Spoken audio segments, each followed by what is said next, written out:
Students, today I am going to discuss diagonal relationship between lithium and magnesium. First, you should understand what is the meaning, what is a diagonal relationship. First, what is diagonal relationship? What is the meaning of diagonal relationship? Alkali metal, lithium, sodium, potassium, rubidium, cesium, francium. This is the first element. And here I have beryllium, magnesium, calcium, strontium, barium. Now what? This is the second element. This is the group 1 and this is my group 2. Alkali metal, this is my group 1, this is my alkaline earth metal. Now the first element of group 1 and the second element of group 2, they show similarities in their chemical properties.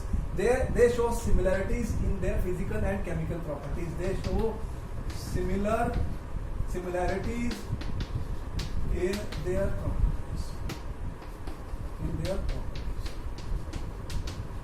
This will happen in other groups also. Once I have beryllium, then it will show similarities with the second element of the third group. Why it happens?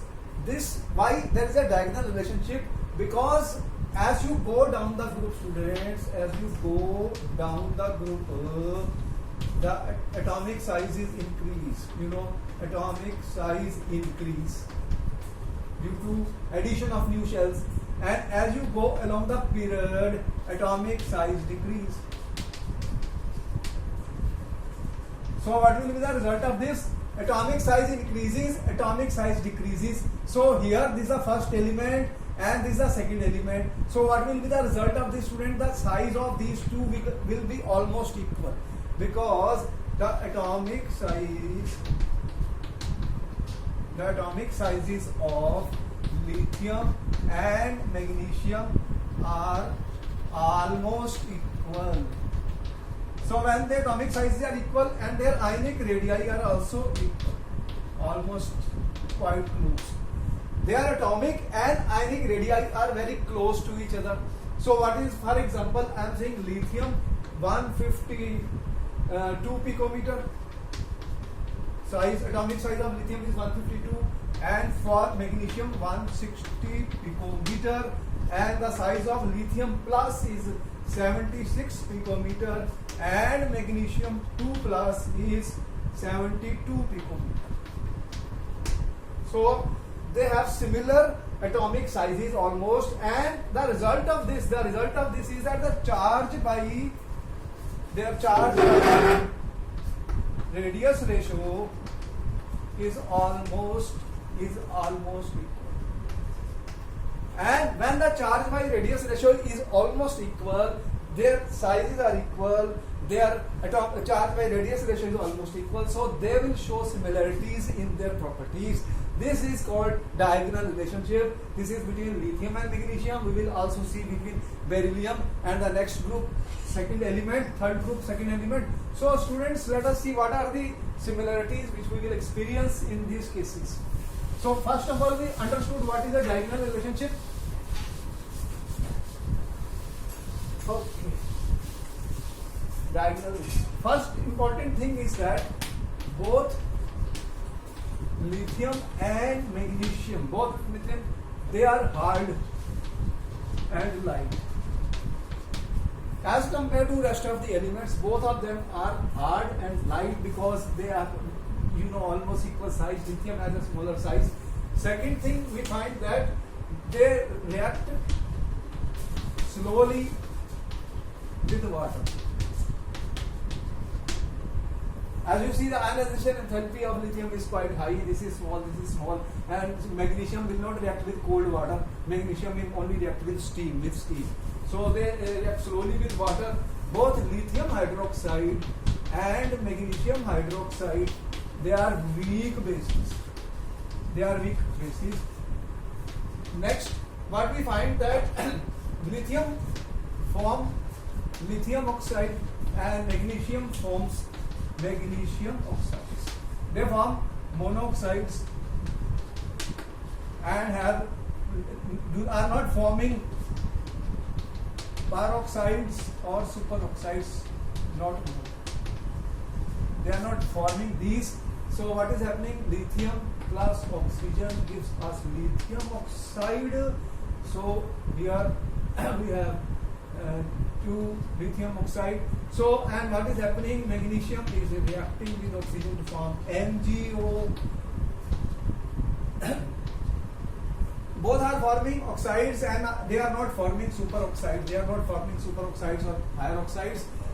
They are react with nitrogen. Both react with nitrogen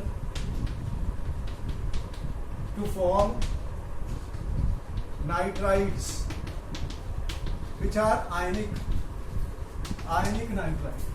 So if I have lithium, nitrogen, lithium is forming nitride is 3 minus, lithium is plus. So there will be Li3N, lithium nitride. 3 lithium, let me balance it 6, and this will be 2. So lithium nitride, this is ionic, and magnesium will combine with nitrogen to form. Magnesium is 2 plus, nitrogen is 3 minus. So the result of this is Mg3 and 2. So what we are getting? 3 Mg plus N2. So both of them are forming nitrides. These are ionic nitrides, ionic in nature. Let us see some more similarities between lithium and magnesium. Carbonates, lithium carbonate and MgCO3, both on heating dissociate. If I heat them, they will dissociate to form lithium oxide and carbon dioxide. Here you will get MgO plus CO2. So both will dissociate to form oxides. Lithium HCO3 not existing in solid, and MgHCO3 also not existing in solid. Solid, no. So they do not form solids. Further, we find that both lithium chloride and magnesium chloride, they are deliquescent. They form hydrated. They are hydrated. Lithium chloride 2H2O, MgCl2 6H2O. Because of the high hydration enthalpies of lithium and magnesium, they will absorb water, and there is a water of crystallization which exists when you form compounds of lithium halides and magnesium halides. So here you see magnesium is 2 plus, so it is even more hydrated than lithium. So students, here we have given you some of the similarities, or there is a diagonal relationship between lithium and magnesium because they have almost same size, atomic size as well as the ionic size. Charge by radius ratio is almost same, and such type of behavior we will experience in other groups also, that whenever you have first element and the second element of the next group will show similarities with the first element, which is known as diagonal relationships. Okay students, I will meet you in my next class.